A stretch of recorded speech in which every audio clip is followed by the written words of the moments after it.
BJP ने India बेच दिया, क्या शर्म नहीं आई? लोकसभा में राहुल गांधी का एंग्री अवतार देखने को मिला है और उन्होंने बताया है कि ट्रंप के साथ वो कैसा डील करते हैं। लोकसभा में बुधवार को नेता विपक्ष में राहुल गांधी ने सरकार पर तीखा हमला किया।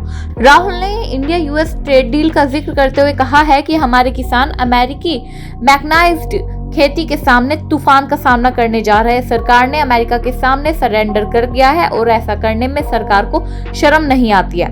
लोकसभा में नेता प्रतिपक्ष राहुल गांधी ने भारत अमेरिका ट्रेड डील को लेकर सरकार पर तीखा हमला किया। उन्होंने कहा कि देश को बेचकर इन्हें शर्म नहीं आती। उन्होंने यह भी कहा कि भारत के फैसले अमेरिका कैसे ले रहा है। राहुल ने अब कहा है कि अब यूनाइटेड स्टेट्स तय करेगा कि हम किससे तेल खरीदेंगे, किससे नहीं।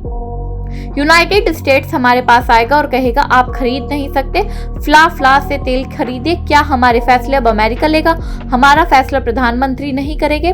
लोकसभा में बेहद गर्मागर्म बहस के बीच राहुल गांधी ने कहा है कि सरकार ने अमेरिका को ये सब कैसे करने दिया।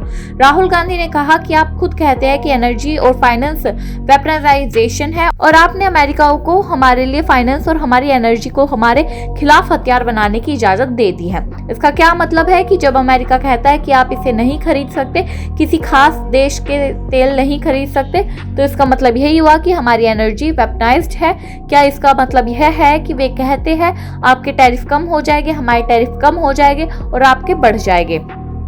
इसका मतलब यह हुआ कि फाइनेंस ट्रेड वेपनाइज्ड है। तो आप हमें बता रहे हैं कि दुनिया में एक ऐसी जगह है जहां जियोपॉलिटिकल कॉन्फ्लिक्ट बढ़ रहा है और आप हमसे कह रहे हैं कि एनर्जी और फाइनेंस को हथियार बनाया जाएगा और फिर आप अपने साथ ऐसा करवा लेंगे। नेता प्रतिपक्ष ने यह भी कहा है कि आपने इंडिया बेच दिया है। क्या आपको इंडिया बेचने में शर्म नहीं आती? क्या आपको इंडिया बेचने में कोई शर्म नहीं है? आपने हमारी माँ को बेच दिया है, आपको कोई शर्म क्यों नहीं आए? दूसरी बात, हम ट्रंप को यह कहते हैं कि देखिए मिस्टर प्रेसिडेंट, यदि आप भारतीयों को डाटा तक नहीं पहुंचा सकते तो पहली बात यह है कि आपको हमारे साथ बराबरी के स्तर पर बात करनी पड़ेगी। आप हमारे साथ ऐसा नहीं बात करेंगे जैसा कि हम आपके नौकर हैं। अगली बात यह है कि हम ट्रंप को कहते हैं कि हमारी ऊर्जा सुरक्षा बेहद अहम है और जो चाहे जो कुछ भी हो जाए हम अपनी एनर्जी सिक्योरिटी की हर हाल में रक्षा करेंगे।